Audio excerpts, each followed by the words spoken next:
My boyfriend, Alex, and I have been together for nearly 7 years. We've lived in our little apartment for almost as long, a space that feels like it's been built just for us, walls covered in photos, shelves filled with books, and the comforting chaos of 2 cats that we've both grown to love as our babies. The place isn't grand, but it's ours, and every inch of it feels like home. We've built a life together, and it's always been so much more than just a relationship. Our families have intertwined in ways I never imagined. His parents are like second parents to me, and my family has embraced him like he's always been one of us. We've celebrated birthdays, holidays, and anniversaries, creating a trove of memories, each one more meaningful than the last. And for all these years, I truly believed we were unbreakable. We were in sync, connected in a way that felt almost invincible.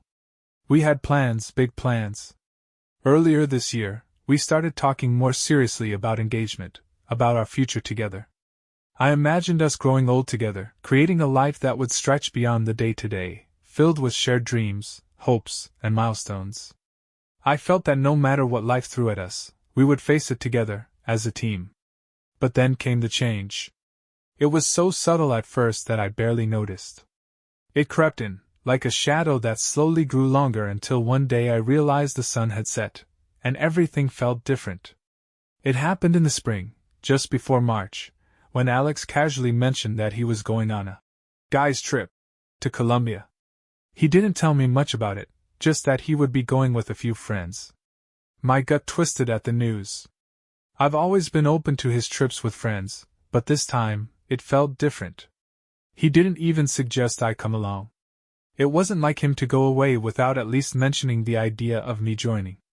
I kept my thoughts to myself, not wanting to sound needy or controlling, but I couldn't shake the feeling of unease. Something wasn't right. The trip to Colombia had a strange ring to it. His friends weren't exactly known for being role models. One of them had a history of infidelity, and the other had a notorious fondness for strip clubs. I tried to push my worries aside, rationalizing that Alex had always been loyal, that he had never given me a reason to doubt him.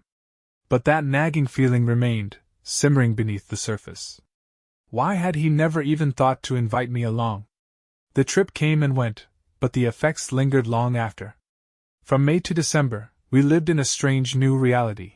Long distance. It wasn't something we'd ever experienced before, and it hit harder than I expected.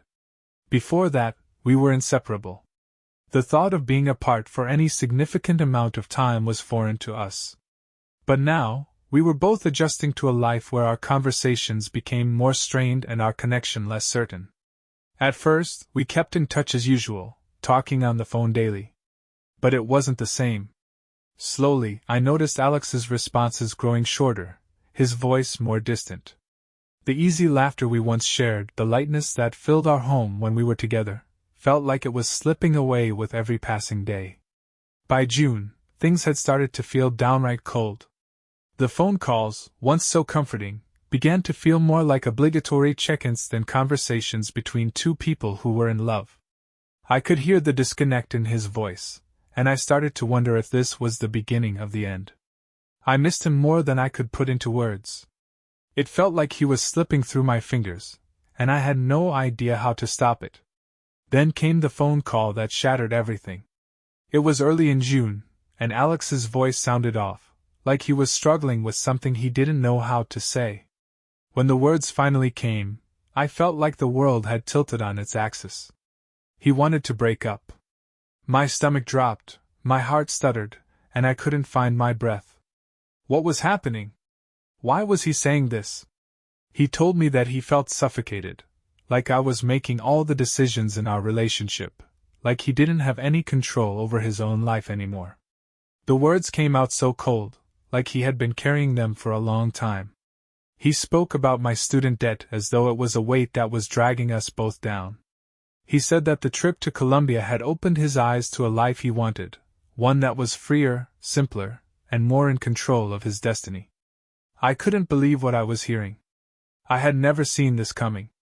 I begged him to stay. I promised him that I'd change, that I'd be more understanding, that I'd do anything to make things work. But his mind seemed made up. He was done. I couldn't understand how someone who had shared so much of their life with me could so easily walk away, especially when none of this had been brought up before. If he had issues with me, with us, why hadn't he said anything? Why hadn't we talked about it? The summer dragged on in a haze. I kept calling him, hoping he'd change his mind. But most of the time, my calls went unanswered. When we did talk, it was like we were speaking two different languages. He'd accuse me of being paranoid, of being too controlling. He'd tell me I was insecure, that I wasn't a good partner. I started questioning everything I knew about myself. Was I really as bad as he said? Was I really so wrong in wanting to be close to him? But the more I tried to fix things, the more I felt like I was losing him. In November, we decided to take a trip together, hoping that some time away from everything would help us reconnect. But I wasn't prepared for what I found. I never thought I'd look through his phone, but in that moment, I felt an overwhelming need to know the truth. What I found turned my world upside down. There was a woman named Alejandra. He had been seeing her since May, since before he even spoke to me about breaking up. They had slept together twice, and their messages to each other were filled with intimacy, plans, and promises. He had been sending her money, helping her with Spanish lessons, and they were in constant contact. It was all right there, plain as day. He'd been hiding this from me for months. I felt like my heart had stopped beating. Everything we had, everything I thought was real, had been a lie. Not only had he cheated, but he had done it while I was still in the dark, still believing in the life we were supposed to share. The betrayal didn't end there. He had been going to strip clubs, indulging in behaviors I never knew about, all the while keeping it hidden from me. His friends knew. They all knew, and not one of them had said a word. The moment I found out, they blocked me on social media. It felt like the entire world had turned its back on me, and I was left standing alone, holding the shattered pieces of my life. When I confronted him, Alex was a shell of the man I once knew.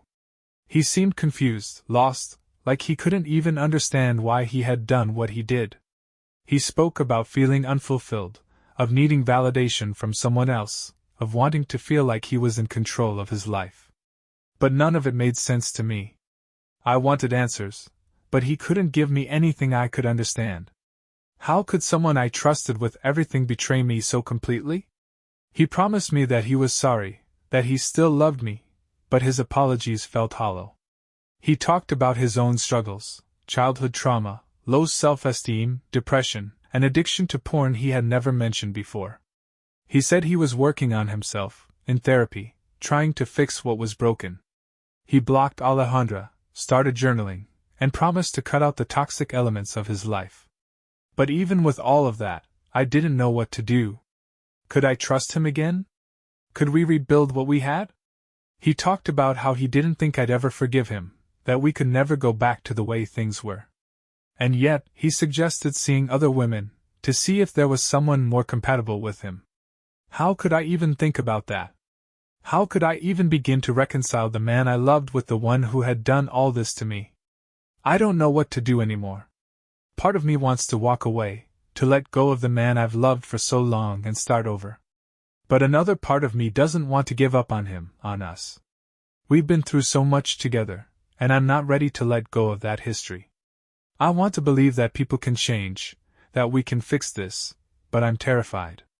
What if I'm just fooling myself? What if things can never go back to the way they were? I keep asking myself, can I ever trust him again? Can we really rebuild what we had, or is it already beyond repair? Am I just holding on to hope, only to set myself up for more heartbreak? I don't know what the future holds. All I know is that I'm stuck in this painful limbo, afraid to move forward and afraid to stay in place. Can I forgive him? Can I ever trust him again?